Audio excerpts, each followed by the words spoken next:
So I'm back, which I know is funny coming from me because I'm basically the deadbeat dad of podcasting. I show up when I think life is stable enough to drop an episode. I do, but then I disappear for months. And you're all like, how many times are we going to fall for this?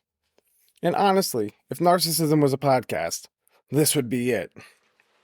But alright, to quote Theory of a Dead Man, the bitch came back. And yeah, the bitch is me. So what's been going on? Well, for starters, it's a new year and I got a new job. I'm back in a 9 to 5 office job. You know, the exact thing I said I didn't want, because if you listened to this podcast last year, I was talking a lot of shit about 9 to 5s. And I don't want to get too specific about where I work, but let's just say it's a place that has daycare, like nursery school, which means I've unlocked a brand new kind of workplace anxiety. Because now I'm genuinely afraid to use the urinal. Because, like, the last thing I need is to be midstream and a 5-year-old just confidently walks up next to me. And now I'm panicking, like, nope, nope. This is how people end up on a list. So now I'm just the guy washing his hands for 10 minutes, waiting for the coast to be clear. Which is a really weird transition after bartending, by the way. But let me be clear about something right away so I don't rewrite history.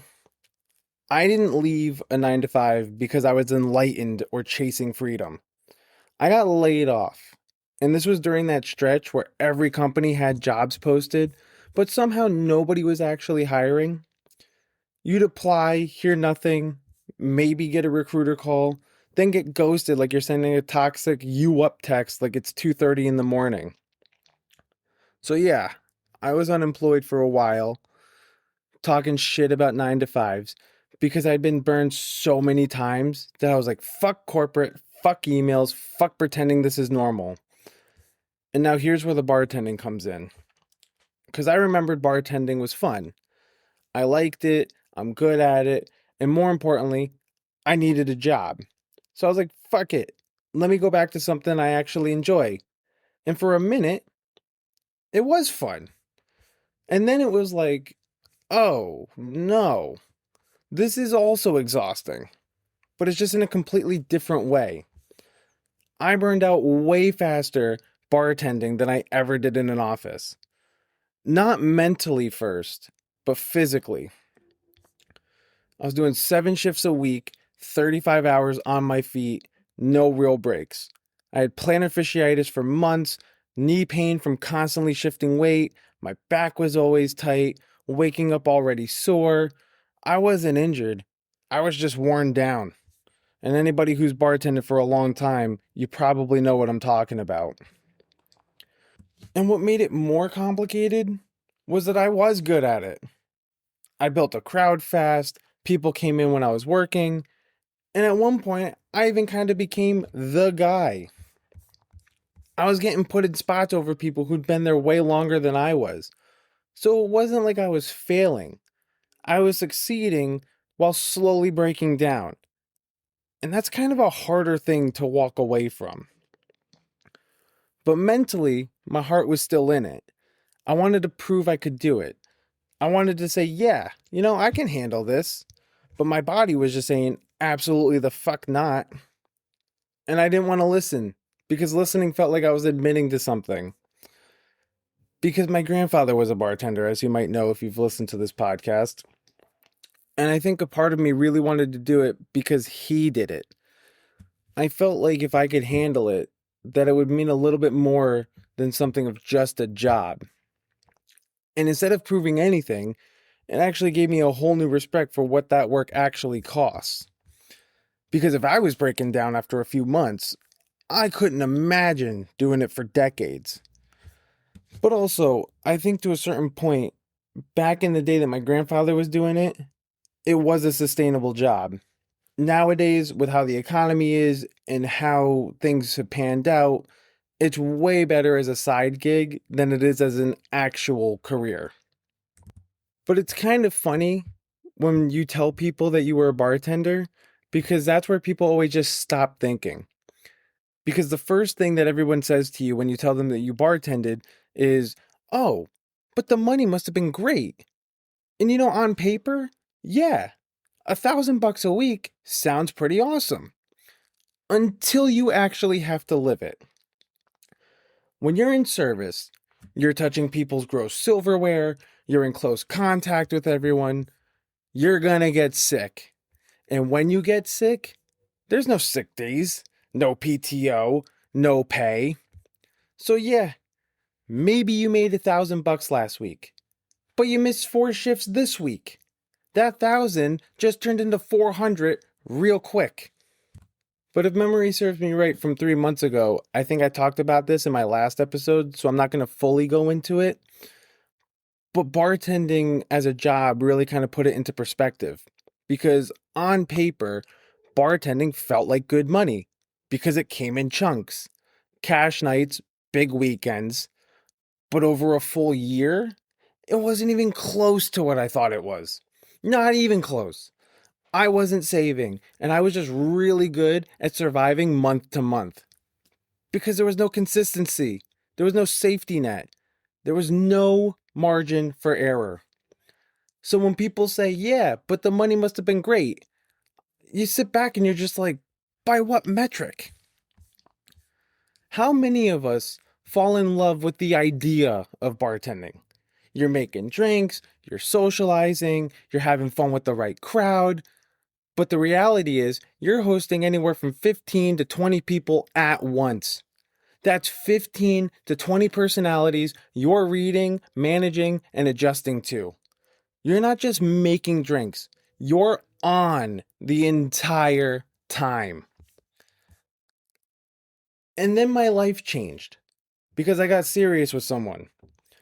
My girlfriend and I moved in together, and she didn't just move in alone. She moved in with her cat, which I was wildly unprepared for. Because on top of everything else, I'm a dog person. I grew up with dogs. Dogs are simple.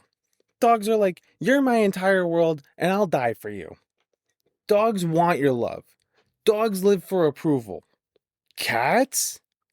Cats are like, you'll be loved when I decide. And it hit me one night. I just spent all day at work reading personalities, reading moods, adjusting myself to 20 different people at a time. And then I come home. And now there's another personality that I have to figure out.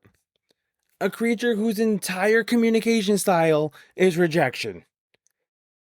And at first I'm like, oh, cool. She hates me. But eventually you learn. Cats aren't cold. They're selective. But don't worry. You actually figure it out. And now, if I don't get my daily snuggles, I'm genuinely offended. Because everything's on their time. You don't earn it. You're allowed it. Because when a cat chooses you, that actually means something. But that's besides the point. Because the bigger issue was actually the schedule. My girlfriend worked days, I worked nights. She had weekends off, I had to work those days because those were my moneymaker. Which also put a strain on a lot of my relationships in general. But I live with this woman. I'd leave for work on a Wednesday night and be like, all right, I'll see you on Sunday night, because I would come home when she was asleep. She'd go to work while I was sleeping. I'd wake up in the afternoon because I'd stayed up all night. So bartending worked when it was just me. But when I got serious with someone, something had to change. And it wasn't the relationship. And this is the part that I didn't expect, was how much of myself I was giving away before I ever even got home. And again, maybe this was just me, I'm not sure. But if you've ever worked in service, you might relate to this. Because when you're bartending, you're on all the time. You're reading people, managing moods, you're adjusting your tone, your patience, your energy, constantly. You're being your best self for people you rely on for rent money. And the fucked up part is the people you care about the most are getting the leftovers. Meanwhile, strangers got the polished versions of me for 6 to 12 hours. And the only place that frustration had left to go was home. So then you come home and your partner says one thing, not even a bad thing, just a thing. Like, hey, did you feed the cat? And suddenly your brain goes, oh, so you don't trust me to handle basic life functions? And now we're not talking about the cat anymore. Now we're talking about respect and trust. And why do you think so little of me? And all she wanted to know was if the cat ate. And that's when I realized I wasn't mad at her. I just had nothing left. I'd already spent all day swallowing my reactions, smiling, being patient, letting things go. And on top of that, my whole life felt like a battle at the time. I was fighting my body just to keep up. I was fighting my finances, and I was fighting general uncertainty. So yeah, I was on edge, and I brought that home. And this is where I'll say my girlfriend is an absolute saint because she knew the deal. She knew that it wasn't about her and that it was just the season that I was in. And that's not something that I take lightly because not everyone sticks around while you're trying to figure out your own shit. My job was talking to people for 6 to 12 hours a day. So yeah, when I got home, I was running on fumes. Not for strangers, but for the people who actually matter. So when people kept asking me why I didn't hit record, I had just talked all day. No part of me wanted to come home and talk to myself for another 30 minutes. But here's what I actually learned. Burnout doesn't care what job you're doing. If your nervous system is fried, it'll find a way.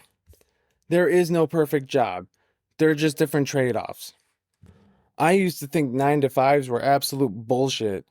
And then I started working as a bartender, and I realized I didn't even know what bullshit was. Because some jobs ask for your time, some ask for your patience, some ask for your body, and bartending asks for all three. And at some point, you have to be honest about what you can give. But nothing magical happened. I didn't figure life out. Life just stopped yelling. My structure came back, my pressure dropped, the mental noise lowered. I don't have my current dream job, but it's just a job that doesn't fight me every day. And honestly, that's enough right now. 4 months ago, I was just trying to survive. Now I'm just paying attention. So hopefully now I can get more into a rhythm of getting back into the groove of doing this podcast. So it's a new year, it's a new job, but it's the same guy with a little bit less chaos. So we'll catch up next time.